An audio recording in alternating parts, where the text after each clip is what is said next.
In 1942, Albert Einstein was teaching at Oxford University. And one day, he just gave an exam of physics to his senior class of physics students. And he was walking on the campus with his assistant.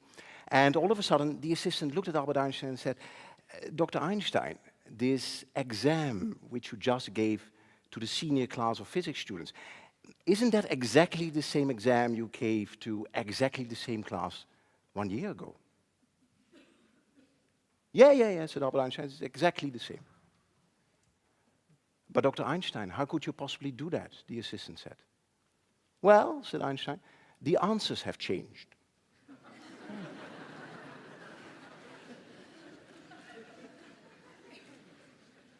The answers have changed. In other words, what is true for 1942 is even more true for today. We live in a world where the questions might be the same, but the answers have changed. In other words, what has got you here will no longer get you there. And if you want to have results that you've never had before, well, you need to start doing things you've never done before. Now, the key question for today is, of course, is there a method to the madness? Is there a way that each of us can do impossible things to truly create dramatic results? And the good news is that the answer to that question is yes. Because what I'm going to explain today is, when it comes to high performance, why the majority is always wrong, and how you can use that to get everything you can out of everything you've got. But let me first introduce you to something interesting, an interesting observation. When people, teams, and organizations, whenever they hit a wall, they tend to do one of two things.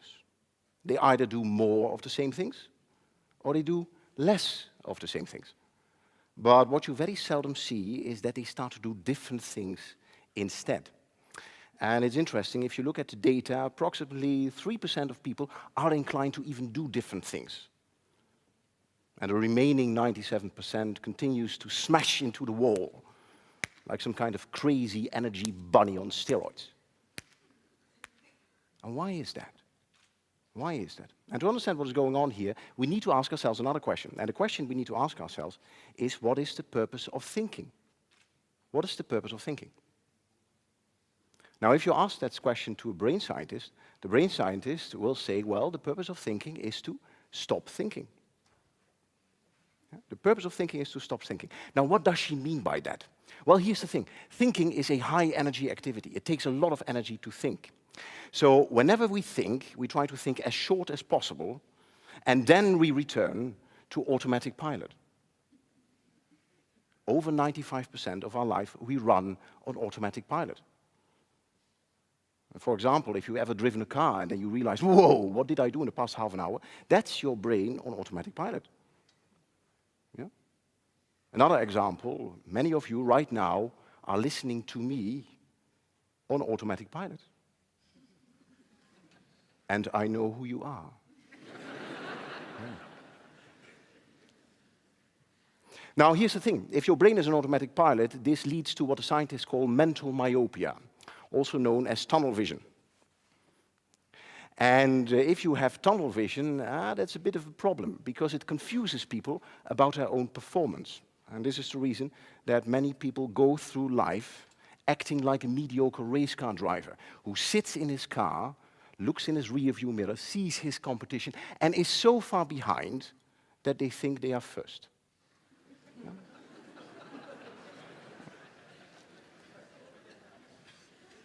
In other words, ladies and gentlemen, we tend to think inside the box, and the box is a very good metaphor here. So let me draw a box. And if you take a close look at the box, you see that the boundaries of this box are very well defined.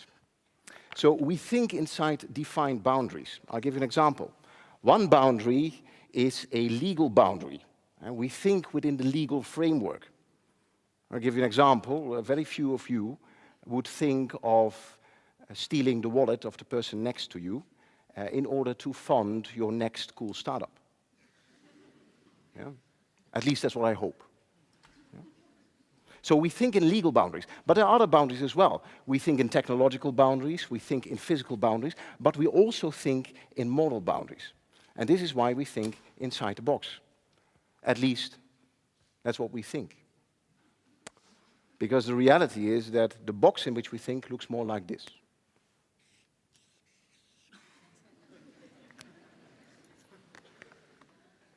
Now, for those of you in the back who cannot see it, the reason is this is a very small box.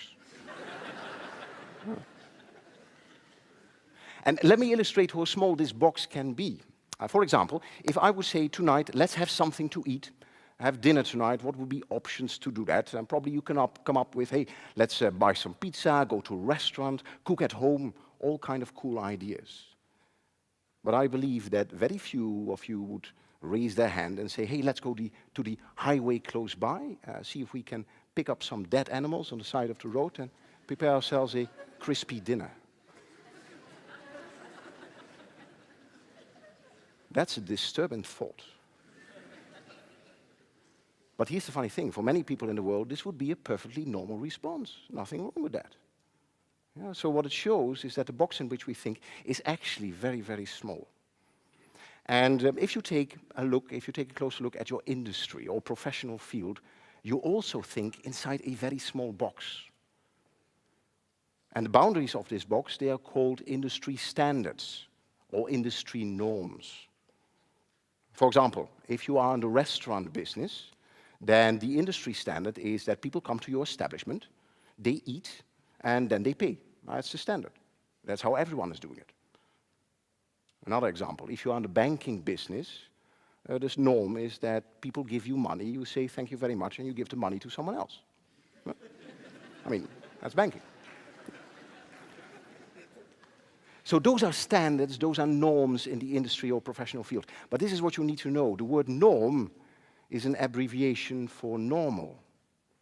In other words, if you do what everyone else is doing, you get the results that everyone else is getting, and those are normal results.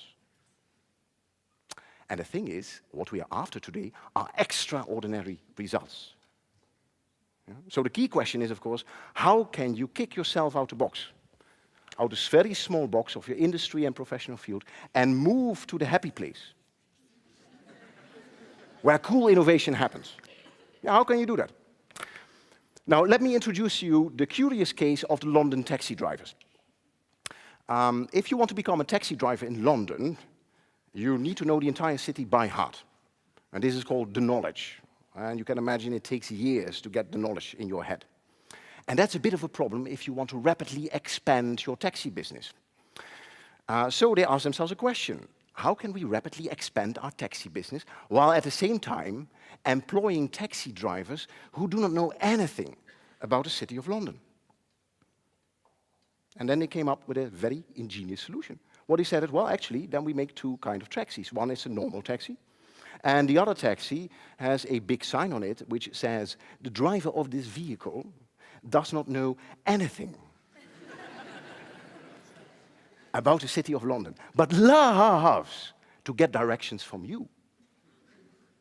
And that's a brilliant solution, because this attracted those people who lived in London, knew the city very well, and finally could pay boss in a taxi. Yeah. Yeah. Brilliant. Now, ladies and gentlemen, this sounds like a very cute story. But there's much more than meets the eye.